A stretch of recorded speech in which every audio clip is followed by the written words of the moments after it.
Good afternoon, everyone.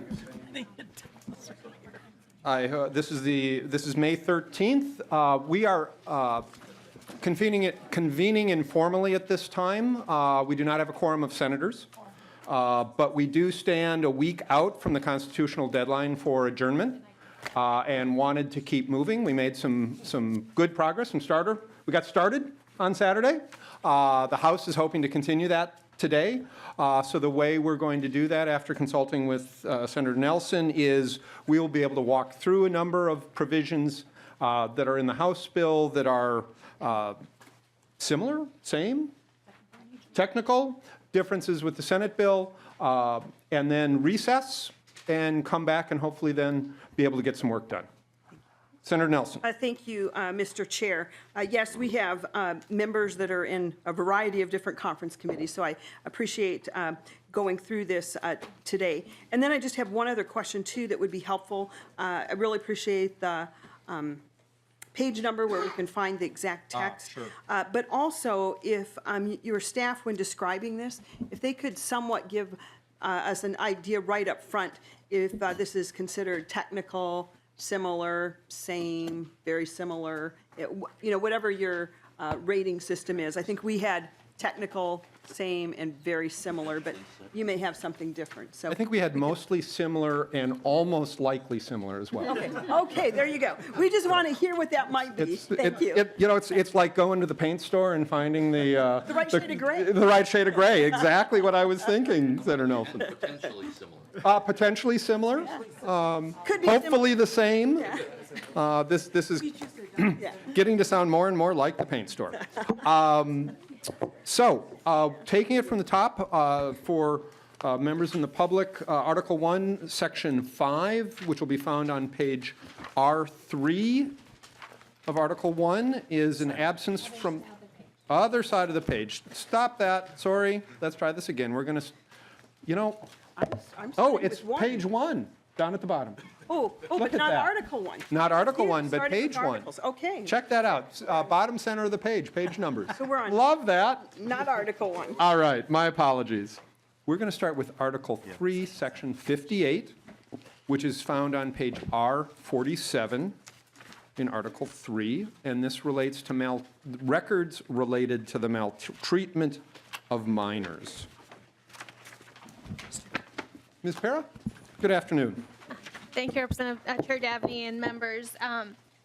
This section of the bill, the actual change, it's a House-only provision. The actual change to the language is on page R48, and it requires the Commissioner of Education to, when it's has maltreatment determination, to provide the maltreatment determination report to, say, Pelsby or BOSA, whichever is the appropriate licensing entity, with the student identifying information removed. So, Chair Nelson, this is simply an effort on our part to protect the privacy of the mistreated child.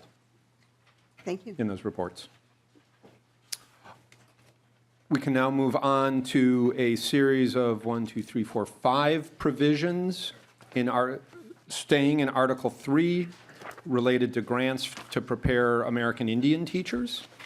And we can just take them in order, starting on page R29. They're Article 3, House Sections 45, 46, 47, 48, and 49. So R29. Ms. Pera, is that you again? Yes, Mr. Chair. Thank you very much. So these sections all affect the American Indian teacher preparation statute, and in sections, from looking at the House language, sections 45, 46, 47, and 48, those are all technical differences. The substance of the language in both the House and Senate relates to not getting rid of the use of loans, so it's all scholarships or grants. The chambers use different terms for that. And generally in all other substantive ways they're the same, but there's some small technical differences. As I said, sometimes using scholarships, sometimes using grants, and otherwise grammatical differences, and then the substantive difference on section 49 of the House side and section 16 of the Senate on page R30. There's some additional language on line 7215, continuing down to 7218 regarding priority for the grants.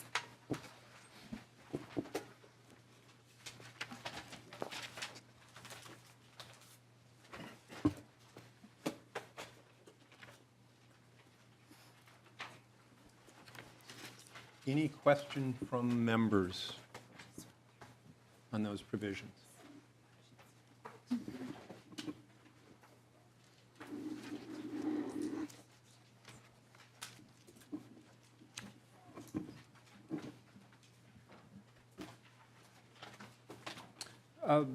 Chair Nelson, I think I see some differences. It looks like there's a difference in priority in the Senate. I'm looking at the bottom of R30, 72.15, 72.16, going on to R31. Can you Yes. speak to that? I don't believe we have that in the House bill. Yes, and there was just a couple other brief differences too earlier, actually regarding priority, no, it's just how it's paragraphed, it's the same. Regarding priority, with the grants, the intent of the Senate is to make sure that we can spread those grants as far as possible, so as many grantees are able to get that, what we think is an initial critical degree, which is that Bachelor's of Arts degree. And so the Senate put in additional language that would prioritize those who are seeking a bachelor's as opposed to someone seeking a higher degree like a master's or a doctorate degree. But of course, we wanted to protect those who were already in a master's or a doctoral program. And that's why you see the line 72.18 having been enrolled before May 1, 2019. So we don't want to change the priorities for those who are already enrolled in a master's and a doctorate degree. So, Senator, on that last portion of the provision, is your intent to close the door then on prospective American Indian teachers being able to, who are looking for a master's, being able to access this going forward? The idea is to give priority to those seeking bachelor's degrees. And we also know that folks who are moving on to those higher degrees, master's and doctorate degrees, would be able to help finance their own as opposed to working with those who have not yet been able to get financing for the bachelor's degree. Oh, Representative Sandstede. Madam Chair, if you could explain a little bit, I think the language also includes Associate of Arts. That's a 2-year degree? Yes. Senator- I'm not seeing the exact language that you're speaking to, but yes, thank you. 72.15 and 16? Yes, thank you, Rep. Sandy. Yes, I misspoke. Obviously, we want Associate of Arts degrees too, bachelor's degrees. The thinking just being when we get to those higher order degrees of master's and doctorate, that we should be focusing our state grant on both the Associate of Arts and the bachelor's degrees. Representative Urdahl. Thank you, Mr. Chairman. And a grant program was established, I don't know how long ago. I'm just wondering if anyone has any idea typically how much a grant is given for under this program.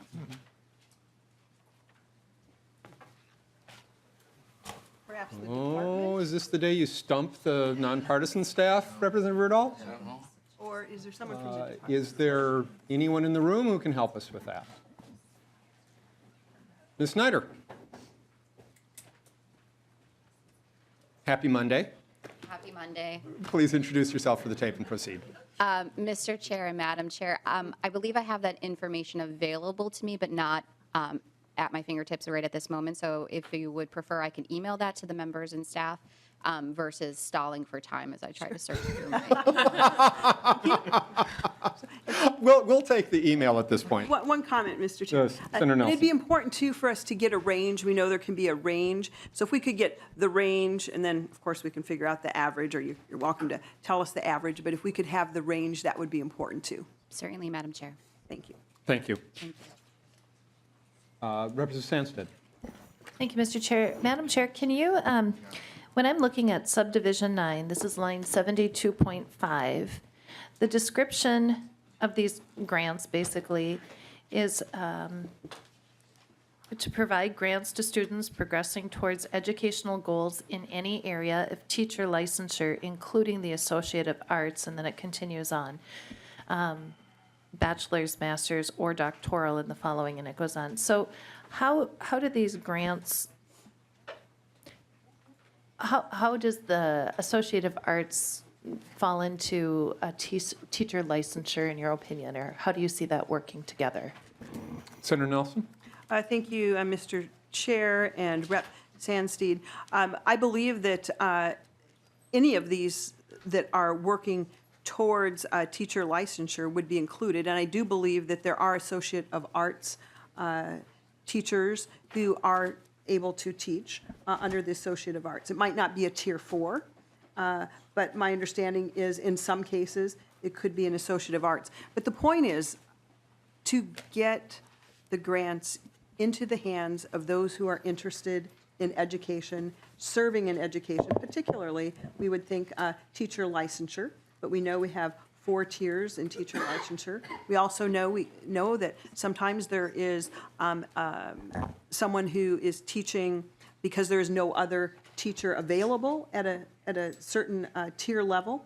So I think the idea is to be as flexible as we can with that, with the idea being to get as many teachers to be eligible for these grants if they're going into education. Representative Sandstede. Thank you. I might not be understanding this correctly, but I think in teaching, even a Tier 1 requires a bachelor's degree. Yeah. Ms. Para, can you, where would an Associate of Arts degree fit in within our tiered licensure system? Can you help with that? Mr. Chair and members, for Tier 1, a candidate needs either a bachelor's, or if the candidate wants to teach a career and technical course, there are other requirements, and a bachelor might satisfy that. The associate. I'm sorry. Associates, work experience, et cetera. There's various other ways to meet the criteria for Tier 1 if it's in the CTE area. And then, Mr. Chair, just to add to Senator that, Nelson. there might be some help on your side of the table there, too, because the associates is included in the House language as well. Okay. All right, thank you. Chair Youakim. Hey, Mr. Chair, and my question is, since we're really trying hard to recruit teachers of color, especially Native American teachers, if they're working in another field and really want to go into teaching, they may already have a bachelor's and their only doorway in is to go for a master's then. So I worry about walling that off because we could be losing out on some really good teachers that may need a little help to go towards that master's, but we're saying, no, here's somebody who's wanting to switch their whole career to go into teaching and want to get that master's so they could start out on Tier 3, and we're telling them no. Or that they have to go to the end of the line. I think it's under the Senate language, it's a no, rather than simply a prioritization of these funds. Mr. Chair. Senator Nelson. I draw your the attention to line 72.15. We're talking about priority. So priority is different than a prohibition. So this is a priority. So we are saying prioritize those who are seeking the associate or bachelor's degree, and also make sure that those who are already enrolled in a master's or a doctoral program can also continue provided they're enrolled by May 1. And so, there's certainly time where the legislature, we do meet on an annual basis, and we do revise And I think it's important, one of the things that has been brought to my attention is making sure that and even in the legislation that I championed last year, or 2017, the Teachers of Color Act, it's been brought to my attention that we need to know how that's working. And we need to make sure that we are able to get the data to know what is really helping to move the needle. And I believe that hopefully as things go forward this year, we will be collecting the data that's going to help us make those decisions.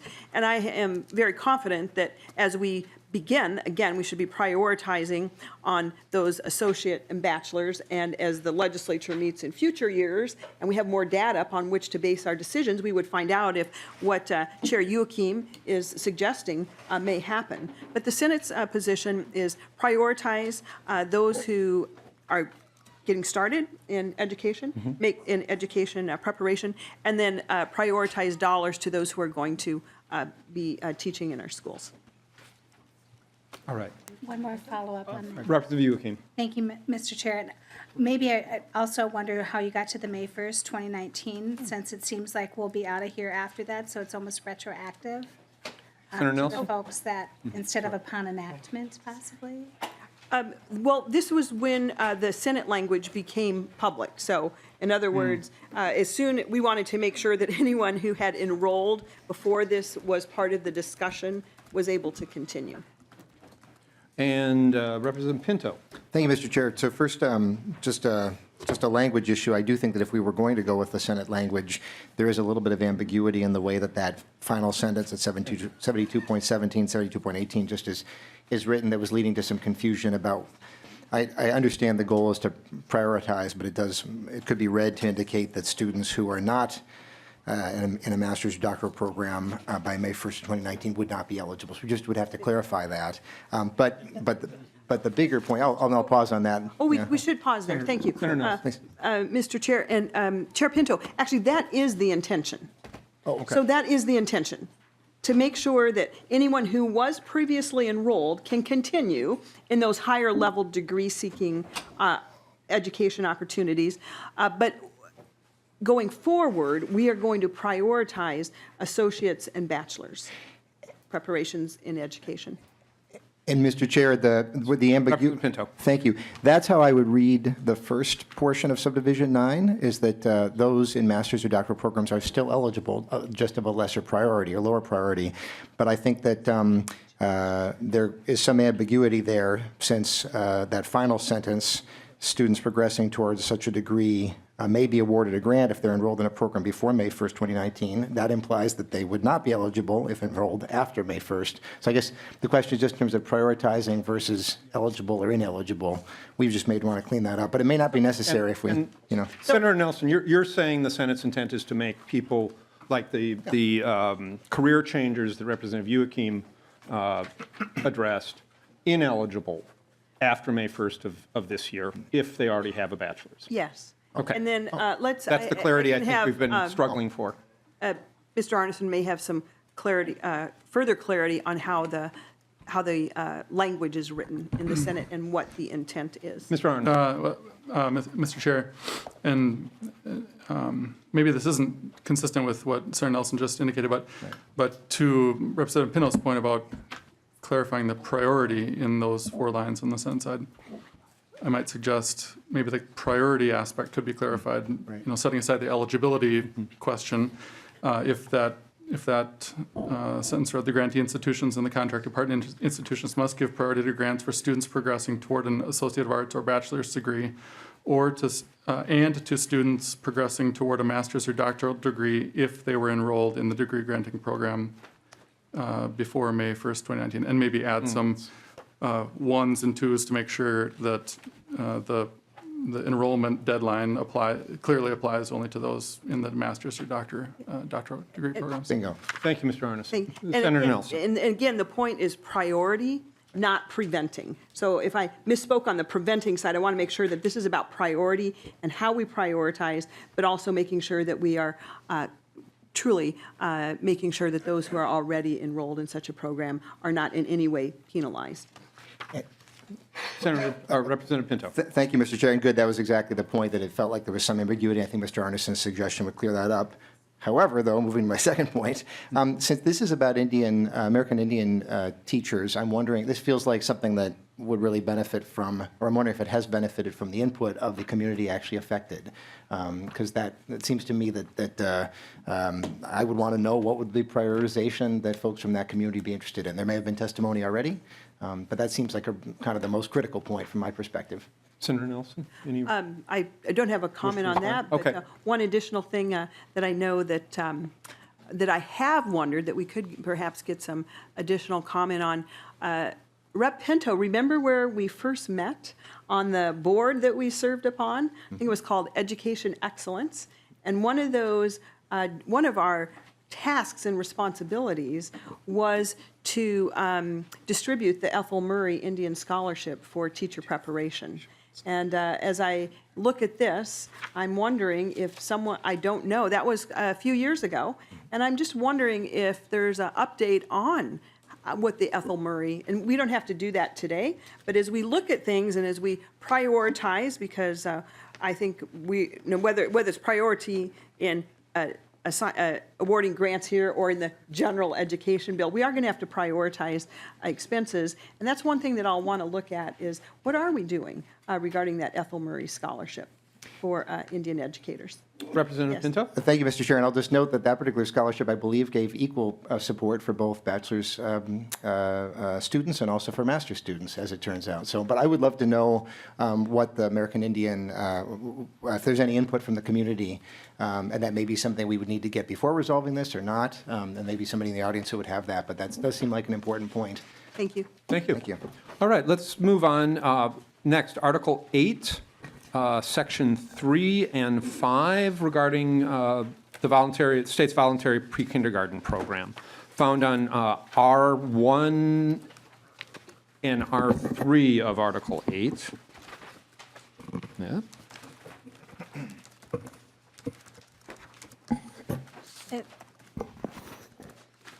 Ms. Para. Thank you, Mr. Chair, members. So Section 3 relates, the change that it's making is specifying that the measures that are used have to be age appropriate. That change appears on line 230.12 to 230.13.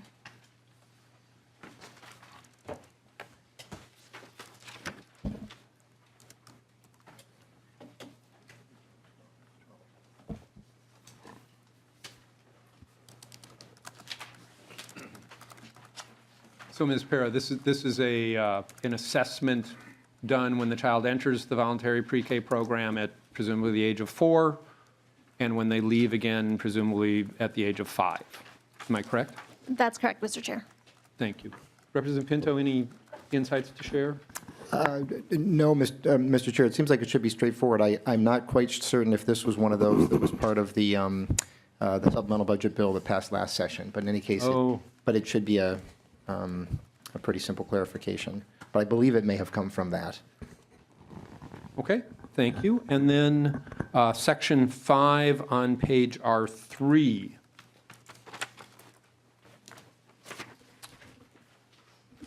Ms. Para?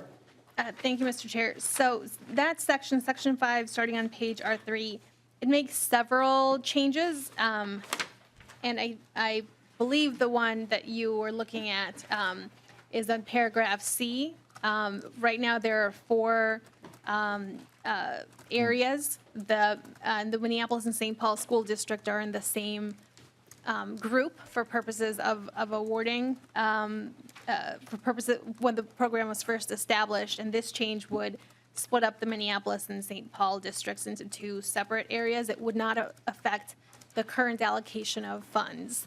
And then there are other changes in the statute in that section, but I believe that was the portion of the change that you were looking at. All right, thank you, Ms. Perrin. And was this in last year's bill? Mr. Chair, I believe it was. Thank you. That's all I was going to say. Questions on that? Okay, thank you. Staying in Article 8, but moving down to Articles 12 and 13, found on page R12.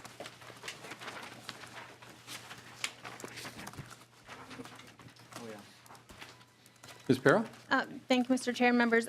These two sections allow, so Section 12 first allows tribal organizations to contract with the Commissioner of Human Services to conduct background checks. And then Section 13, it's Head Start programs, the same change, allowing contracting with DHS for those background checks. And I believe this was part of the 2018 bill. These two changes. Okay, thank you. And good enough. Questions on that? Hearing none. Let's move back to Article 7, Section 1, regarding lunches, probably meals. Meals. I assume we don't just deal with lunch. So Article 7 is awfully thin. Madam Chair, I don't know if you saw, there was a school district, I think late last week, there was a question about whether students were going to be able, graduating seniors were going to be allowed to walk across the stage. And Philando Castile's mother, with the fundraising that's been done for that foundation, and since he was a school food service worker, used foundation funds, paid off all of the seniors' outstanding debts.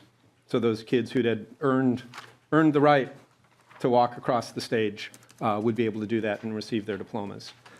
Yes. Senator. Thank you, Mr. Chair. I did see that, and I applaud that move.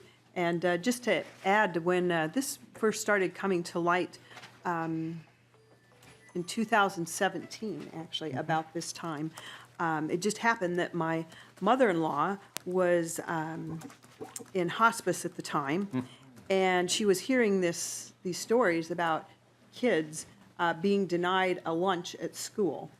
And what was interesting, and we did not know this until after she passed, but that was one of her designations, that all of the memorial money that came in would go to pay for lunches, so no kid in Belmont would go without a lunch. Wonderful. So I do know that this is of great interest, and I know the Senate has language in that gives our school boards the flexibility to design that policy and public post it in a way that needs to be made sure that all are aware. And I would hope that we would see our superintendents and school boards look at from the example that we saw yesterday. Thank you. Ms. Para, is this same, similar, technical? How would you describe the differences between the two bills? Mr. Chair, so the difference is that the House has additional language that the Senate does not. So if you look at subdivision 1, paragraphs A and B are the same, and then the House has additional paragraphs C through F. So those are requirements that the policy would have to meet. Things like addressing whether a collections agency would be used, not withdrawing meals that have been placed on a tray. If the school contracts with a third party, making sure the third party has a copy of the policy. And then there are additional changes or differences. If you look on page R3, the House has some additional language in subdivision 4, lines 222.15 to 222.18. And then the House also has an additional subdivision 5. I'm sorry, so the House breaks subdivision 4 into 2 subdivisions and adds some language, the bulk of which is in subdivision 5. And that's putting some more requirements regarding, for example, prohibiting dumping meals, fixing stickers, other reminders of the unpaid balances. And then there's an additional paragraph that requires the commissioner to send a letter of non-compliance if the participant is not complying with its policy, is not serving meals in a respectful manner, and giving the participant time some 30 days to remedy the practice. And Senator Nelson. And Mr. Chair, just a very brief comment on that. So the Senate language provides local control in how to serve respectful and respect all students, particularly when it comes to maintaining the dignity of all students and prohibiting lunch shaming. That's very clear in the Senate language. It does allow local control and how to do that. The House language seems to be a bit more on the side of trying to micromanage, which should be how the school boards, those locally elected officials, determine how best to maintain the dignity of every student by prohibiting lunch shaming. So just a difference in approach. I think the House's approach is more about assurance of a floor by which all students are treated, and their families. You know, for instance, the requirement that they be informed if there's a collection agency because of the damage that can do to a family's credit score, for instance. So, Mr. Chair. Senator Nelson. I would like to just draw the committee's attention to the Senate language in 113.16 through 18. That policy must be in writing, clearly communicate student meal charges when payment cannot be collected at the point of service. And then the policy must be reasonable, well-defined, and maintain the dignity of students by prohibiting lunch shaming. So I think that is a floor.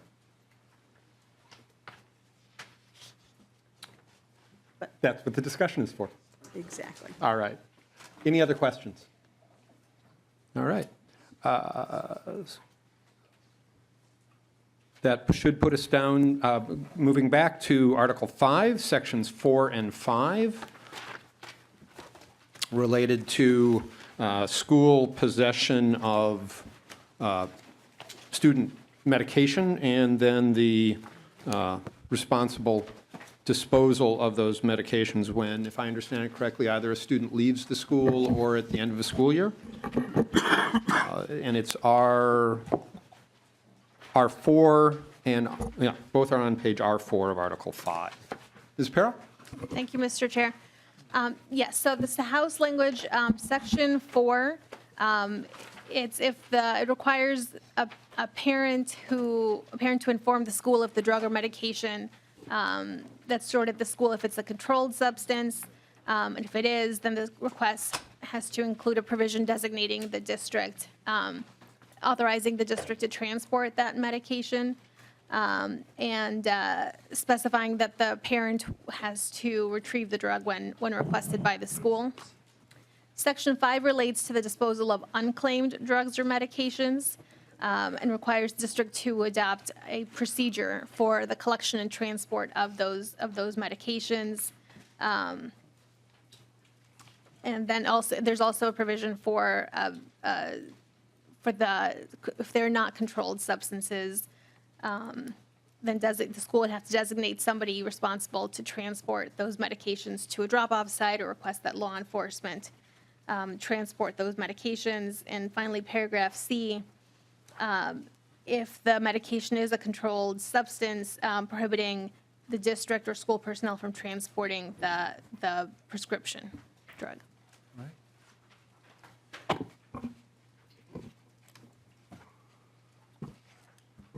Representative Youakim. Just to say, Mr. Chair, we had some good conversations and policy around this with the school nurses and support because they needed more clarification. And I can't remember, Ms. Parra, was this in last year's bill as well? Ms. Perro? Mr. Chair, Representative Youakim, yes, this was included in the 2018 bill. Questions? Let's keep moving along. Senator, are you prepared to talk about your school floor plans, as we understand it? Sharing those with the local fire department? Yes. On Article 5, Section 2, page R3. So close to where we are.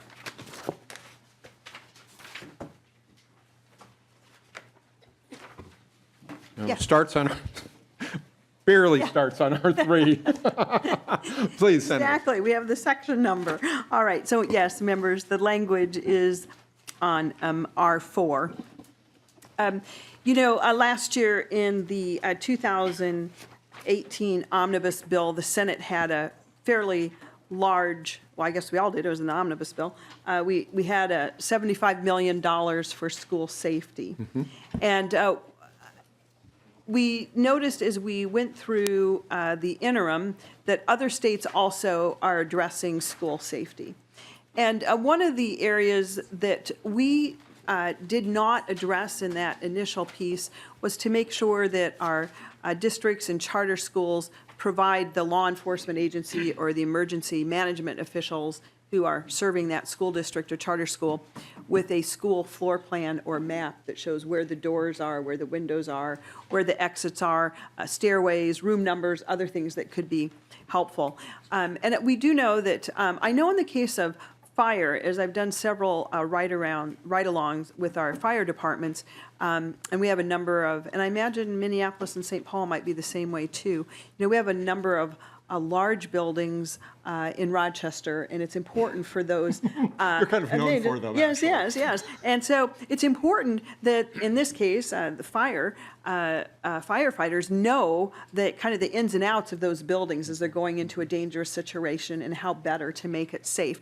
And then even my office, which is not a large building, which is a small building, this is our business office, lo and behold, the fire chief came and said, you know, we'd just like to take a look at your floor plan and make sure that we know where everything is. So, we hope we don't need to come here on an emergency, but if we do, we want to be prepared. And so that just made me think that we want to make sure that we do the same with our emergency responders to our schools. It's very important. And many of these could be online, or they could be actual documents as well.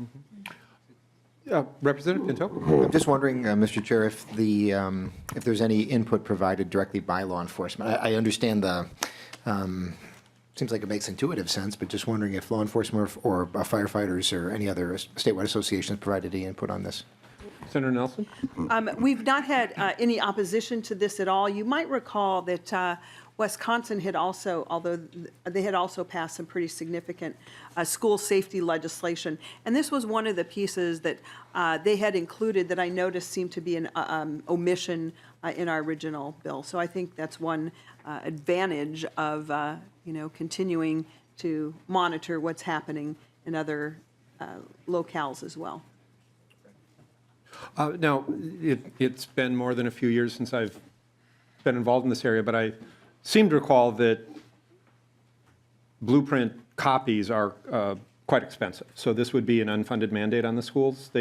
There's not any finance tied to reproduction of blueprints? Thank you, Mr. Chair. That was something that I wondered about as well, because those blueprints are expensive. However, this is a floor plan, so we specifically did not say a blueprint. Those blueprints include a lot more than what we see as necessary. But I do trust that our school districts are having ongoing conversations with their emergency safety officials, emergency management folks. And I know individual counties have, these emergency management departments, and I'm confident that our school districts are having conversations about what can or cannot be or must be included. But again, we had no opposition. It was not considered an unfunded mandate. Representative Urdahl. Thank you, Mr. Chairman. I would expect that most school districts or most schools have floor plans already. That shouldn't be difficult to obtain. I think they already have them. I think it probably depends on what level of detail. I know my junior high student handbook had a floor plan. Does that meet the needs when it probably doesn't include a lot of information that emergency responders may find of value? Mr. Chair, Senator let me just Nelson. direct again to the actual lines in the bill so that you can get a sense of this. And those specifics are listed on line 84.8 and 9 with a school floor plan or map that shows doors, windows, stairways, room numbers, and other information useful to first responders in crisis situations. I would assume that our first responders will indicate, when they get those plans, are there other things that need to be included? And I do believe that everyone is very much focused on making our schools safe and secure. And I have no doubt that there will be great coordination in what's going to be helpful and what data our emergency management officials would like. Okay, thank you. Let's move on to things we can't see, taste, or smell, and that would be radon. Page R2 of Article 6.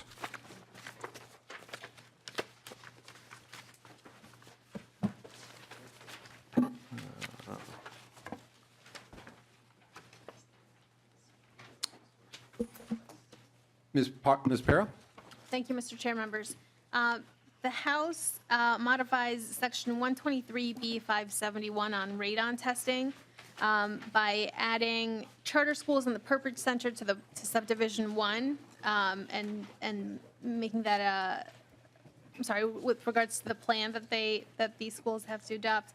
And then subdivision 3 on the reporting, again, adding charter schools and requiring that the testing be available to the public. Subdivision 4 sets forth the requirements for the testing, requiring a testing schedule, conducting the radon testing in accordance with national standards, and stating that if the radon level in the frequently occupied room exceeds a certain level, then the district or charter would have to mitigate or take corrective action. All right, thank you. Any questions on radon? It's part of our school or student safety requirements, or student safety provisions in the bill. Kara Levin did a investigative report, something like that, on radon in schools and testing and reporting. And we saw that and saw a need to act. And then Senator, staying in Article 6, you have some language on the notification of environmental hazards on page 1. Yes. Let's get back to page 1 then.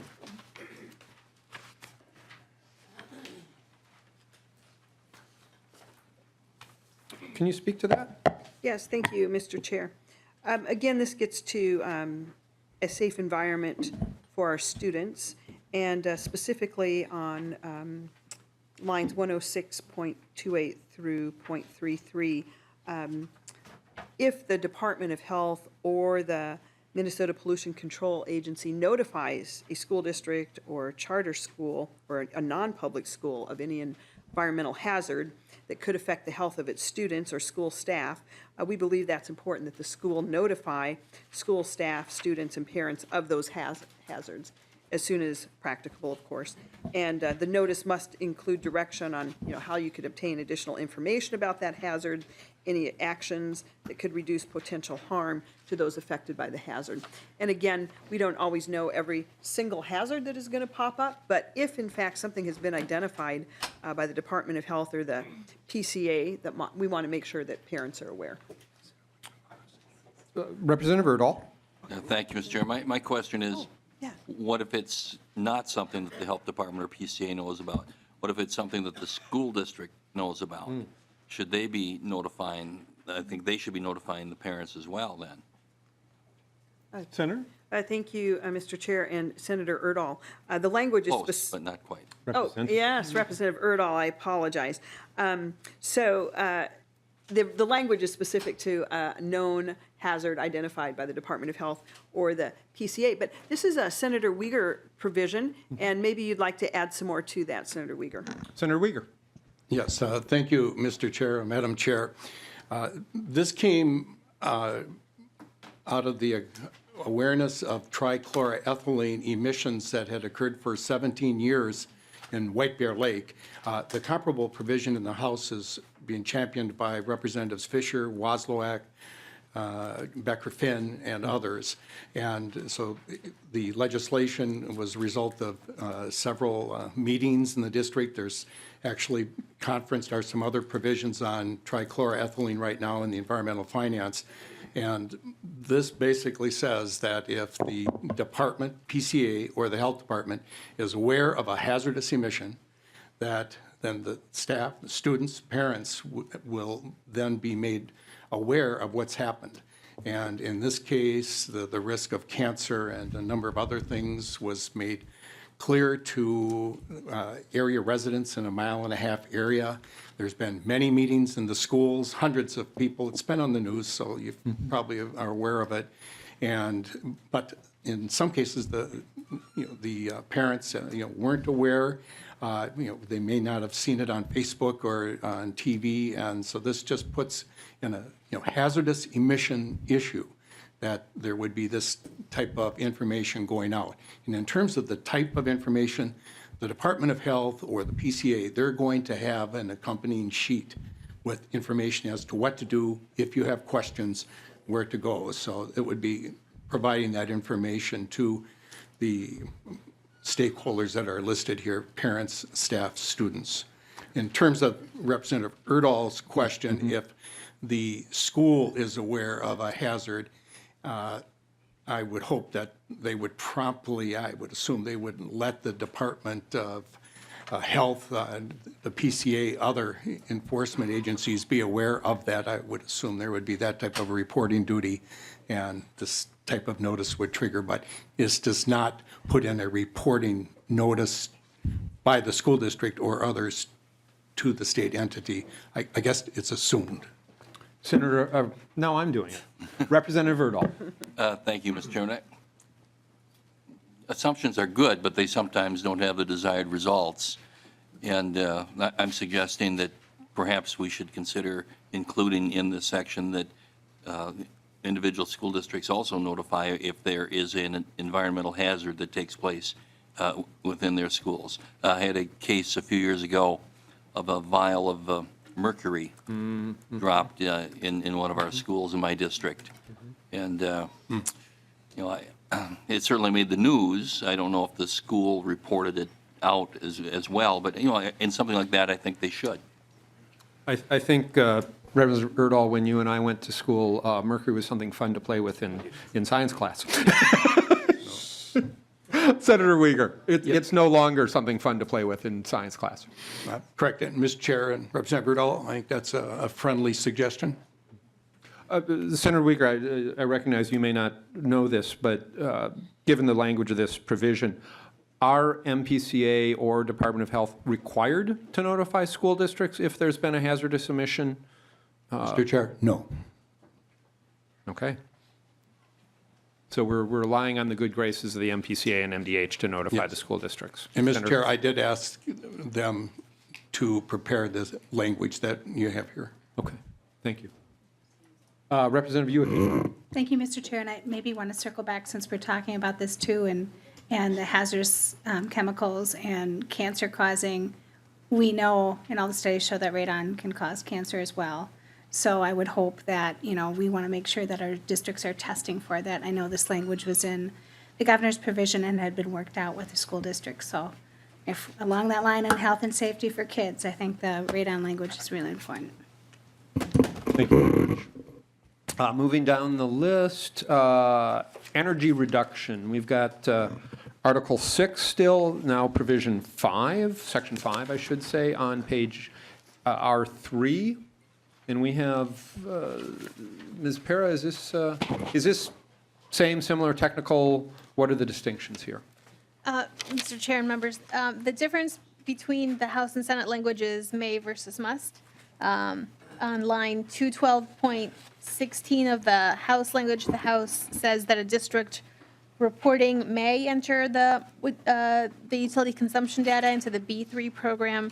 The Senate says that the school must enter and maintain that data. And both chambers have language later on saying that a district would not be penalized for failing to comply with the section. Okay. All right, thank you. And with that, we get to flip the page. So now we go back where I tried to start with Article 1. Absence for religious observances on Article 1, Section 5, found on page R3 of that article. Ms. Para? Mr. Chair and members, Section 5 requires a school board to provide annual notice to families on the district's policy on a student being absent from school for religious observance. And Section 6 allows a school board to consider the community's religious observances when adopting an annual school calendar. Representative Youakim? Thank you, Mr. Chair, and thank you for bringing this up. It's kind of timely now that we just finished up with Rosh Hashanah not too long ago. Schools are usually looking out at their calendars at least 2 years in advance, and in 2021, since Labor Day is so late, and I know, Madam Chair, you're familiar with this subject as much as I am, that the Tuesday after that Labor Day is Rosh Hashanah, so schools would be starting on Rosh Hashanah. So that's bringing up a lot of concerns, and this language still puts it all into, local control. They can notify parents just on the website, so it's not an unfunded mandate, but I think it's just good public policy.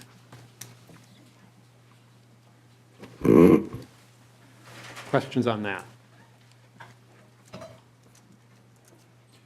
Then, so that covered sections 5 and 6? Okay, very good. Then, Madam Chair, we have a lengthy number of items related to Pellsby as an entity, as a state agency. So what we'd like to do for this is bring up the agency so that they can help us understand these provisions and how they would operate. So, Ms. Luigi, welcome to the committee. Please state your name for the record. And we are starting on page R3 in Article 3 with Section 4. And then we go, hang on, folks, 4, 5, 6, 7, 8, 9, 10, skip 11, 12, 13, 14, 15, 16, 17, 18, 19, 20, skip 21, 22, jump over to 26, 33, 34, and 35. You've got a lot of ground to cover there. I got all day. Okay, good. Thank you, Mr. Chair, Madam Chair. My name is Alex Liuzzi. I'm the Executive Director of the Professional Educator Licensing and Standards Board.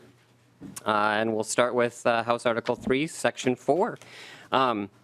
When tiered licensure went into effect, the way we use the word license and permission changed slightly. So this just adds the word permission to the definition of a teacher, so that an individual who is licensed in one area but teaching in a permission in another area is not suddenly removed from the definition of permission of teacher.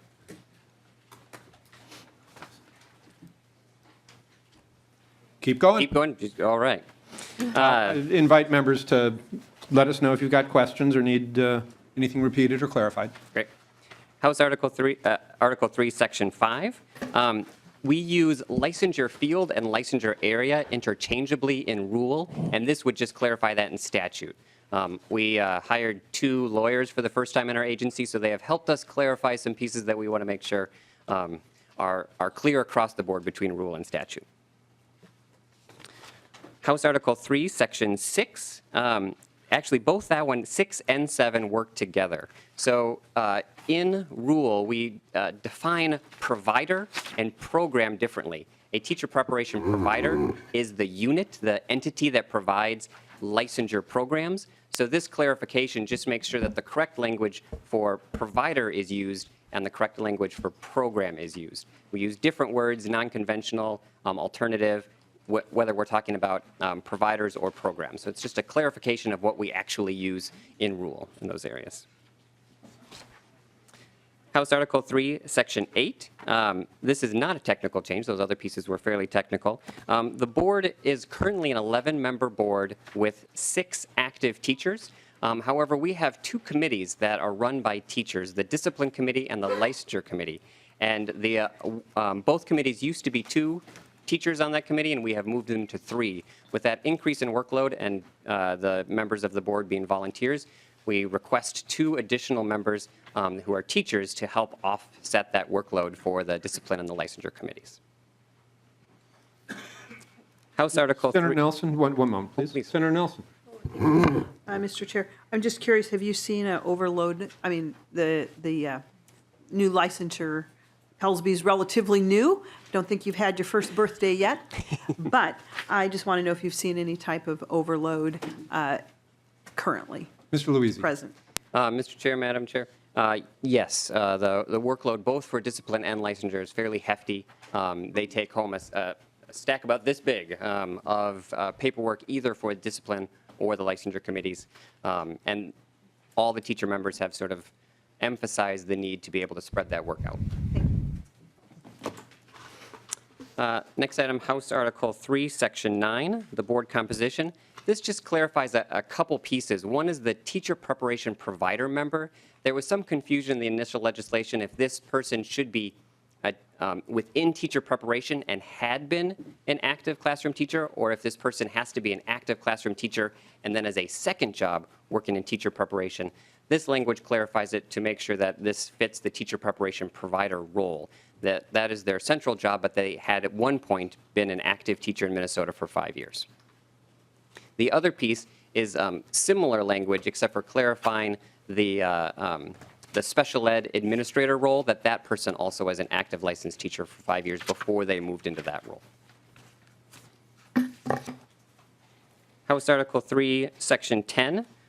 We have moved locations as of 2 hours ago. They're moving the boxes right now, so this provision is no longer needed. House Article 3, Section 12.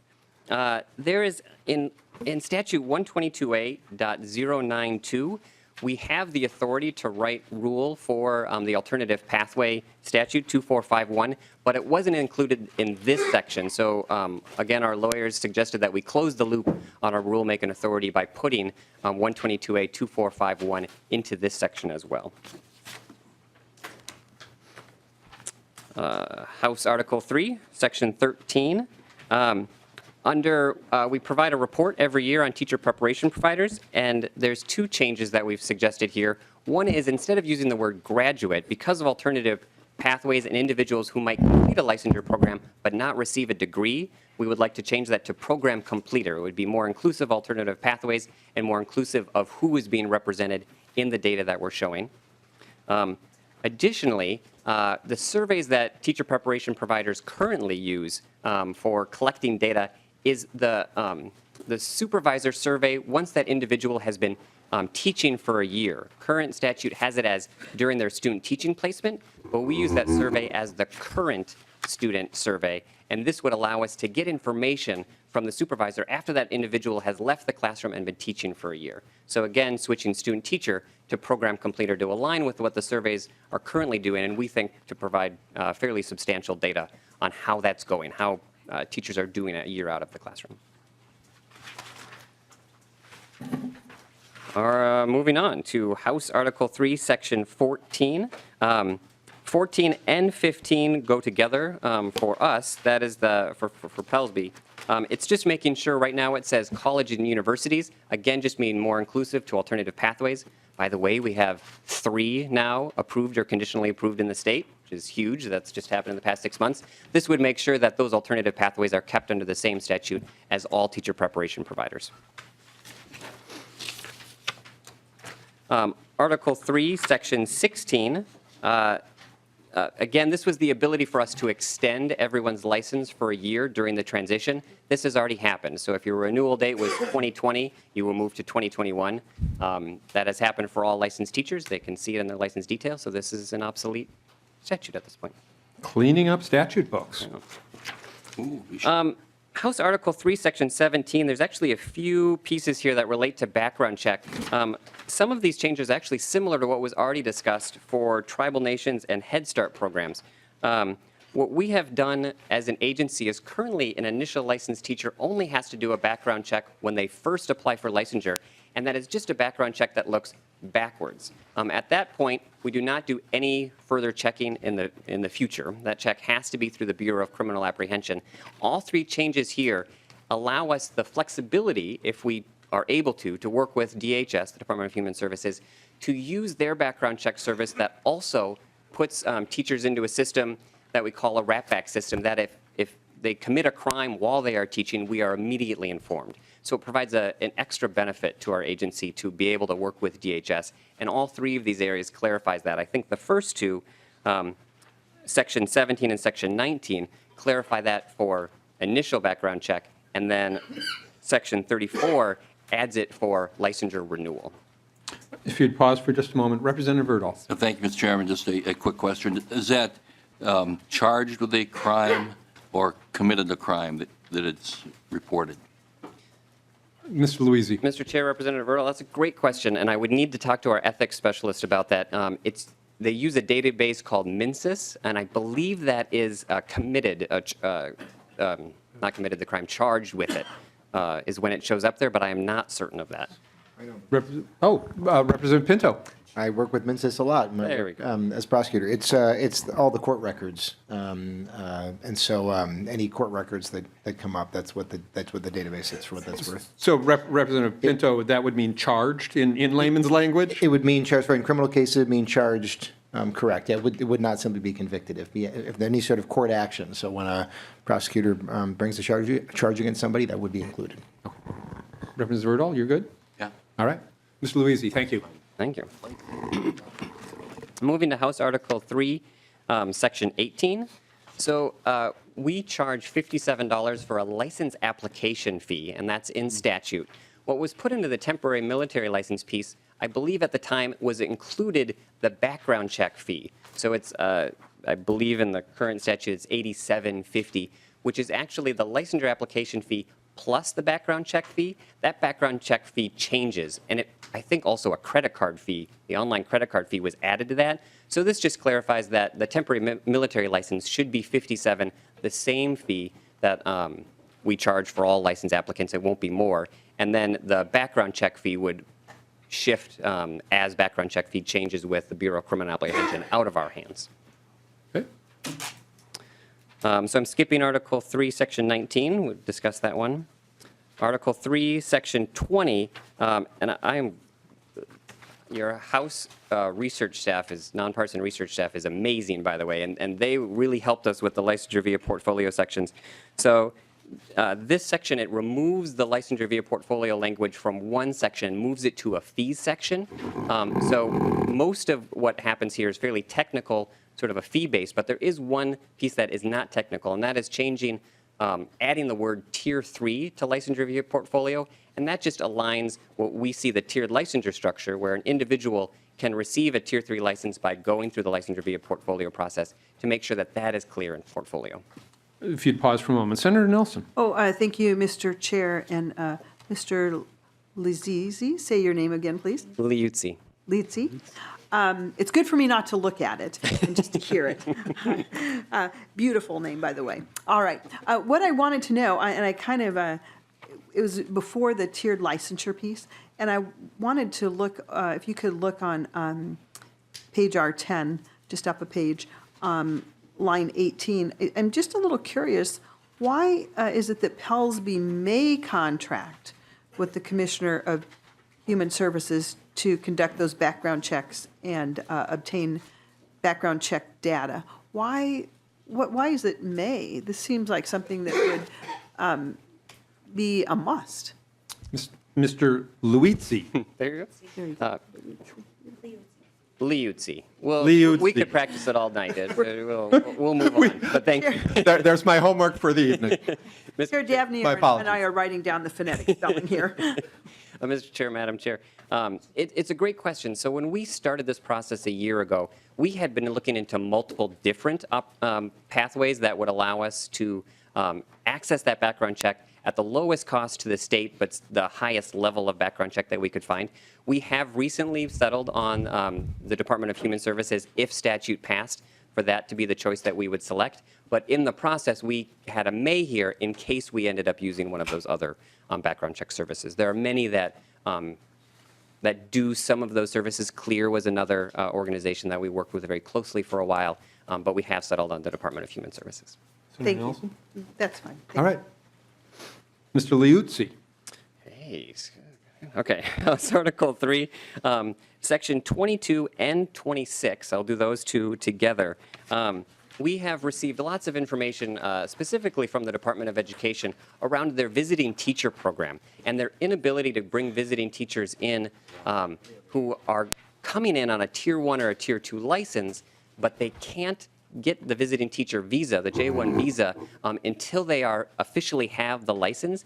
And yet by statute in 2017, we can't issue their Tier 1 or Tier 2 until July 1st of that year. So these two pieces would allow us to bring in individuals on a work visa to give them that Tier 1 or 2 license before July 1st so they're able to get that visa in time.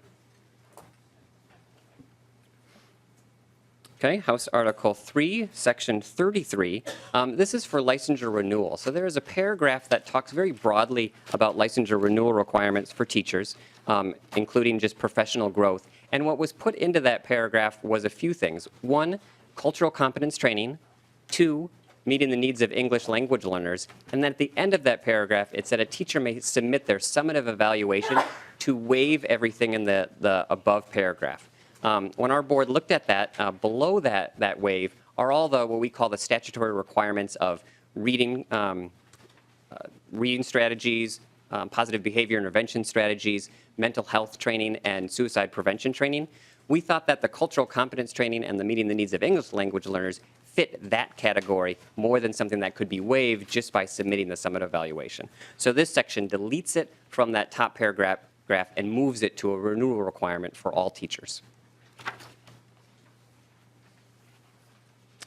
Article 3, Section 34 is similar to the background check piece that we were talking about before. The one difference here is this adds it to a renewal when teachers apply to renew their license.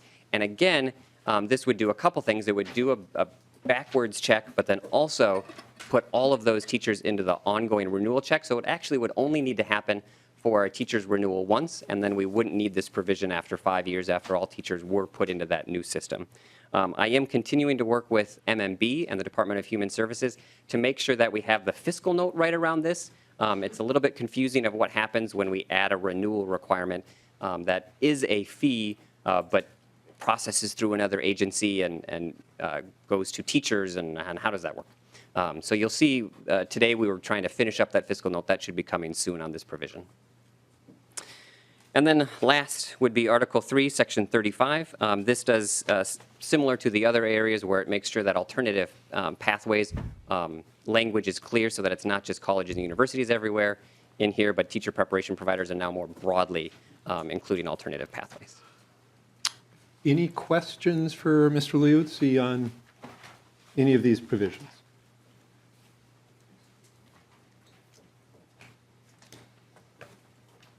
Senator Nelson?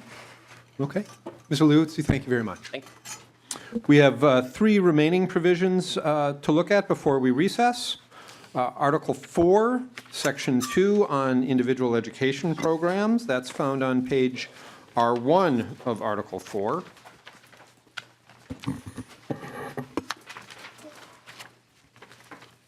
Mr. Chair, Ms. Para. thank you, Mr. Chair. And are these same, similar technical differences we have with the Senate on this first provision? The House has additional language that the Senate does As not. we so often do. Thank you. Yes, there we go. So and there's multiple pieces that the House has additional, but there's just a couple that I'm going to focus on. And the first is on page R2, on the House side, line 159.33. It's highlighted there that the House has language that says that an IEP team, after affirmative approval of the parent, may eliminate the benchmarks or short-term objectives unless the student takes alternative assessments. So that's one piece. And then going down to page R3, on the paragraph D there, both the House and Senate have language relating to a functional behavior assessment. The Senate has additional language saying that a parent may request that the district conduct a comprehensive evaluation, whereas the House simply says that the FBA, the functional behavior assessment, maybe conducted as a standalone evaluation without doing a comprehensive evaluation. All right.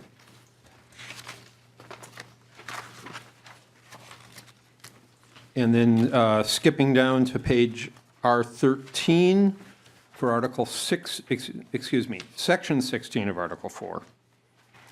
Mr. Ms. Chair, Section 16 establishes, it requires the commissioner to establish a working group on prior written notice, to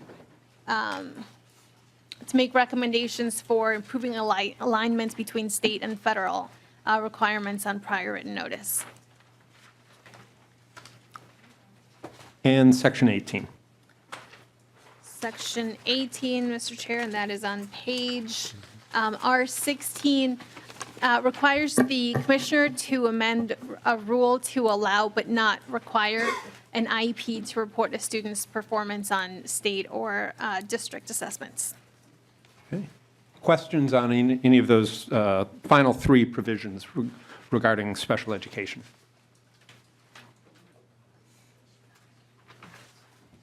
Representative Youakim. Thank you, Mr. Chair, and I hope if there's any questions, we can find out which direction, where there's some opposition, because I know this whole provision around the special education paperwork is really important. A lot of folks had worked on it over the summer. A lot of the stakeholders came and spoke in committee, and what you see in the House language has 99% approval by all the stakeholders. There's still a little bit of discomfort, but I'd like to hear where the Senate is on that as well. Senator Nelson? Just one comment that I know is important to our Senate members, and that has to do with PACER. Where is PACER, the advocacy group for children with disabilities, the very children that we're speaking about here? And so did PACER, of the House-only provisions that we discussed here, what was PACER's position on these? Representative Youakim? Thank you, Mr. Chair, and thank you, Madam Chair. I don't want to put words in their mouth, but if my memory is correct, I think the short-term objectives was the one place where they, and I'm seeing a nod, is the one place where they still had a little bit of discomfort, but the rest they were fine with. I don't know if we want to have phone a friend. No, we'll just leave it at that. We'll just leave it at that. Any other questions? So, Senator, the House would like to recess for a bit to accommodate the Senate. We're still waiting for Senate members to arrive. We've been in session as conference committee for over an hour now and have not seen enough senators for quorum. We'd like to get some work done today. You have to go back and think and chat about these provisions, I understand. I'm hoping, how long do you think that will take? And then how long until we get enough senators for the conference committee to get some work done? Yes, Mr. Chair, we were glad to get a quorum on Saturday. We're hoping to get a quorum today, but we do know that, as I said, there are at least 3 other conference committees meeting, which are in the process of either, I'm not sure if they were advocating or not. Hey, we have a quorum. We're now officially in order for May 13th, excuse me. Welcome, Senator Eichorn. Thank you for coming to work today. I've been at work. Oh, very good. Thank you, Senator. Very good. Fortunately, it's hard to be in 3 spots at once. It is. Sometimes. Thank you for coming to the Education Conference Committee. Didn't mean to misunderstand that. So we're discussing a recess now that we have quorum? So, Mr. Chair, we need to, and then also we'll want to get our other members as well. So what I'd suggest is as soon as we can get our other 2 members, get together, go over the proposal that you have here. What we'd like to do is I'll call you as soon as we are able to corral everyone and come to something that we can bring back, and hopefully it will be tonight. Well, or today. Senator, I expect us to continue to work today. Would 4:30 be acceptable? Give you a chance? I would certainly hope that your members are prioritizing the education of the students of the state and are able to gather. As they have stepped out of this conference committee, they could certainly step out of competing conference committees if that's what's So, delaying Mr. them. Chair, certainly, as I've mentioned before, the Senate has half as many members to cover the same committees as the House does, so you must understand that our members are stretched pretty thin.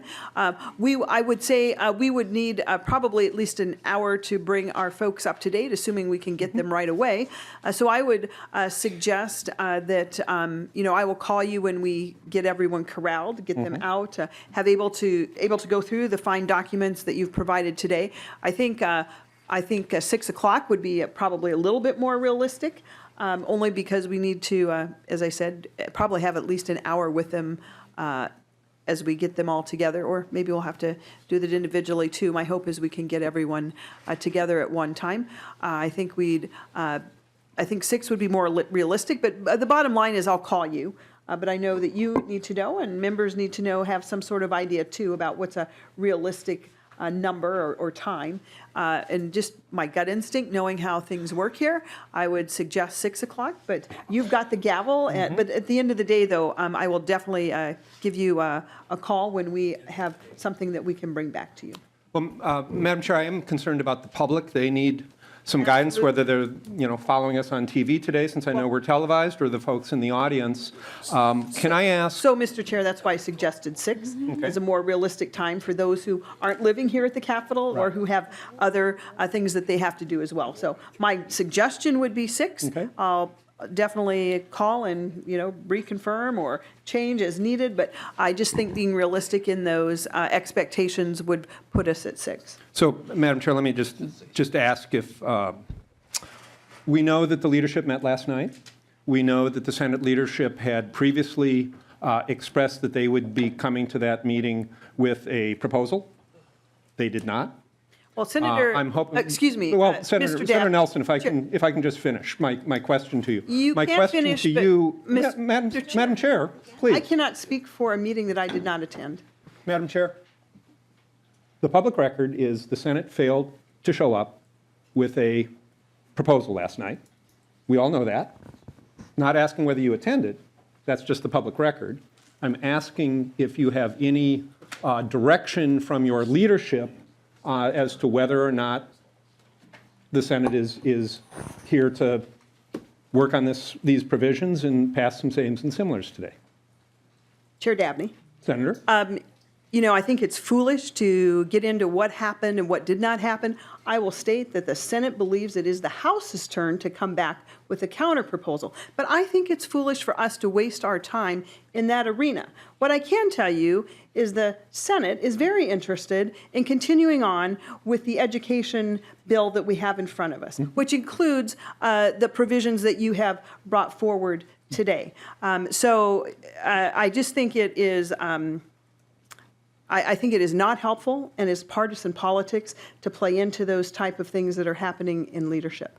You and I are both waiting for the target that is decided by our leadership, and let's make no mistake about it. We think we have a lot to deal with.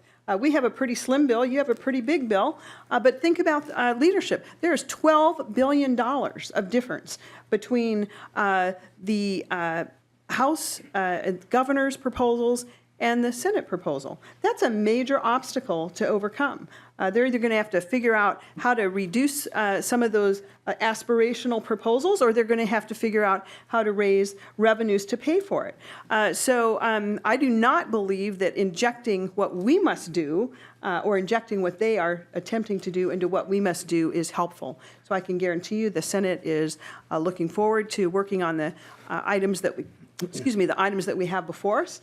And as all, hoping that our leaders are able to pull together what those necessary pieces are for us to move forward.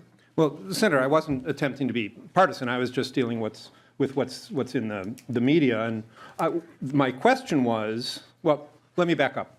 My assurance to you is the direction from my leadership is get work done.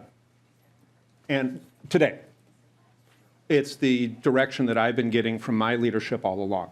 So my question to you was, what is the direction you're getting from your leadership, given that they had said they would come with a proposal last night? They didn't. There's a gap there between what they said they do and what they did, and I'm testing what their direction then to you is as a chair.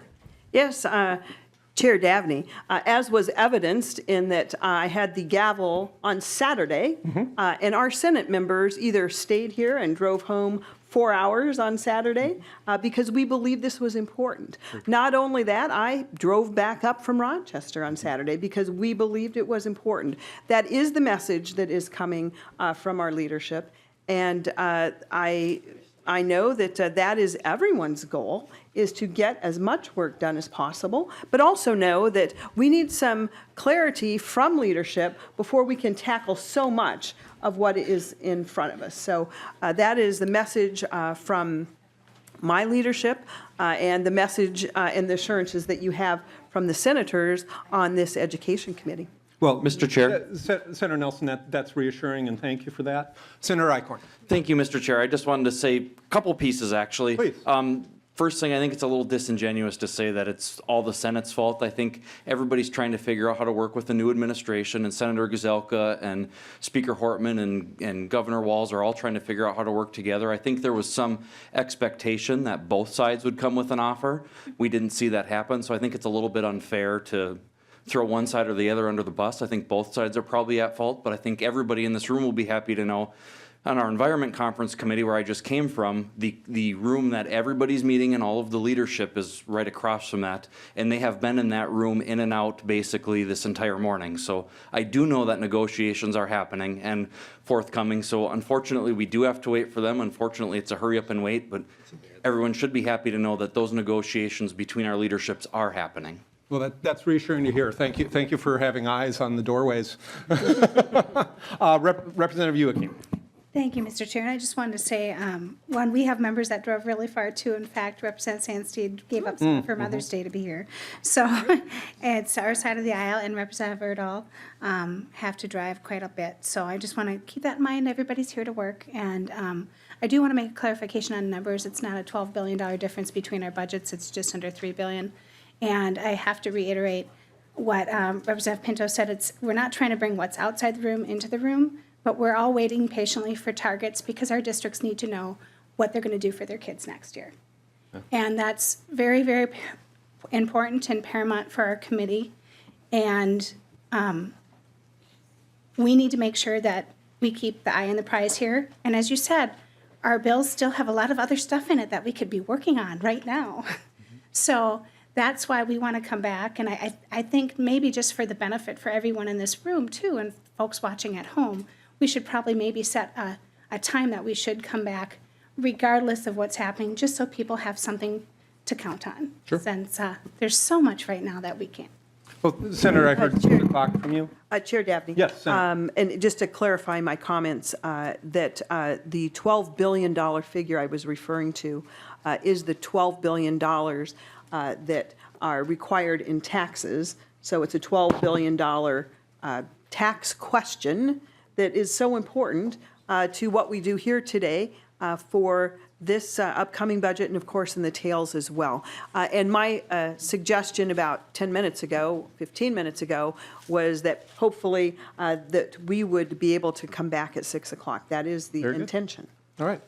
With that, seeing no further questions or comments, the chair or the conference committee stands in recess until the call of the chair, approximately 6 o'clock. Thank you.